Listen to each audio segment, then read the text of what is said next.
My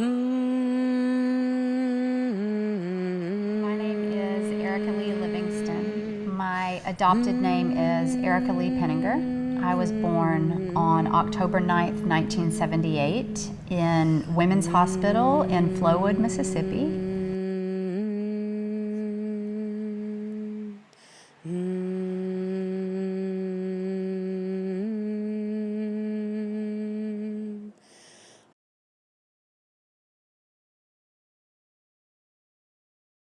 I feel all the feelings about being adopted. It is beautiful and I'm grateful for it. It's so loving that families can take in another person that isn't their family and make it their family. So I am sometimes even overwhelmed by that thought that all of the people in my history that loved me so much, my grandparents especially, you know, how there was that love there. And then sometimes it's a total burden, and I wish that I wasn't adopted. Sometimes I wish that I just knew. And being adopted means asking questions. Internally, I'm asking questions really frequently that I've been asking my whole life, and I would love to not be doing that sometimes. Sometimes I would love to just be sitting on like a foundation of knowing. And I do think it gives me a perspective that I'm grateful for, though, like an understanding in how I deal with other people. I really,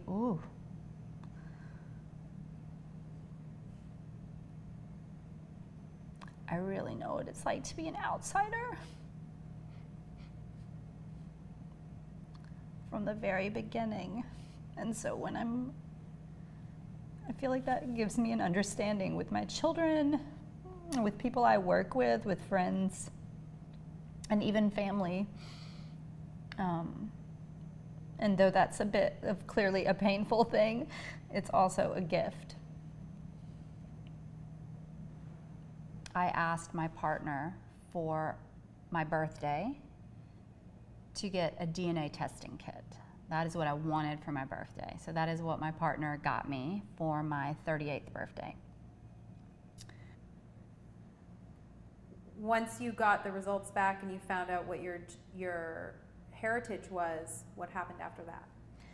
I opted in to the social media aspect of the DNA testing site, and this allowed me to see other people who have opted in that I share DNA with, and and it's in order.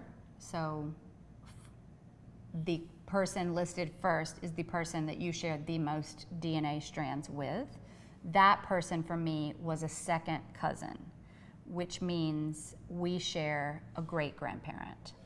And that was way closer than I thought.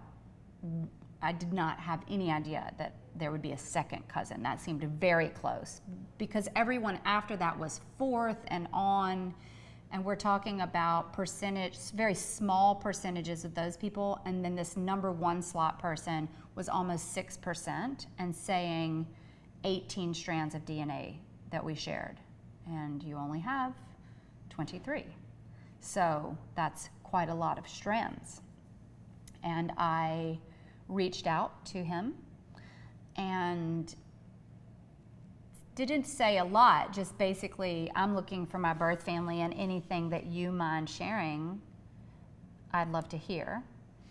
He shared with me that he felt, based on the percentage of how much DNA we shared, that we were closer relatives than second cousin, and that because of that, it meant that probably one of his cousins was one of my birth parents, which was exciting news to hear and kind of gave me a gut, like that, you know, a moment where your gut sinks and you can't believe what you've just heard. And then the next sentence was, I have like 50 something cousins. So it wasn't like, I have 4 cousins and then one of them is your birth parent. It was like, there's a kabillion people, but one of them is your birth parent.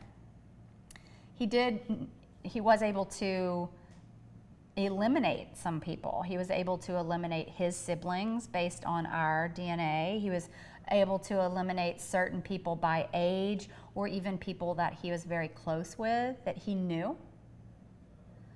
And then he had kind of narrowed it down, and he had been doing some really good stalking. He had multiple pictures of me and my kids on his phone, and pictures of other relatives of his that he thought looked like me. He had pictures of me from all different angles. Like at one point he showed me a picture of myself and was like, I downloaded this one because you're like, look. He wanted to show me pictures, asked if I would want to see pictures of the people that I might be related to, that could potentially be birth parents to me. At which point I was like, yeah, of course I want to look at the pictures of possible birth parents. That's like a dream. That's for sure something I've always wanted, is like, what does it look like to look like me? What would it be like to see someone that looks like me? And he said, I don't want to tell you any names right now because I do have to think about what this means to me exposing something that maybe isn't supposed to be exposed, or something that maybe people don't even know. I mean, there's the possibility that one of his male cousins is a birth parent, in which case maybe he knocked some chick up and he doesn't even know it happened. So he has no idea he has a 38-year-old daughter out in the world because it was just some rando sex in the 70s. So I said, of course I understand, like no names, no big deal. So he kind of like zoomed in to where a lot of the pictures were like screenshots from Facebook, so he would like zoom in to where I couldn't see the names, but he showed me pictures of potential people. And of course the women were more important in a way, and I think that's just because the idea of finding your birth mom, like I lived in her, you know, so there is something there. The whole search isn't about her, but there's something important about her because that was like my first apartment. So he showed me some pictures of some women, and there was one woman that he showed me that gave me a very deep guttural feeling, like a punch in the guts, in a good way, but also in a bad way. Just a really intense, gripping feeling. And I told him that as I saw her. I just said, whoa, that woman gives me really big feels. And does she look like me? Because to me, she really looks like me. And he was like, yeah, she's my number one candidate probably to be your birth mother. I think I just have put so much effort my whole life into what my mother might look like. I have thought about that a lot. What might my mother look like? What would it look like to look at her, to be seen by her? So there is a protection, an inner protection, where I am mothering myself because she didn't, and wanting to make sure I don't get that I don't just put it all out there so honestly and so naive that I just get like harmed again on a core level. It's a lot. It's a lot. This is a lot.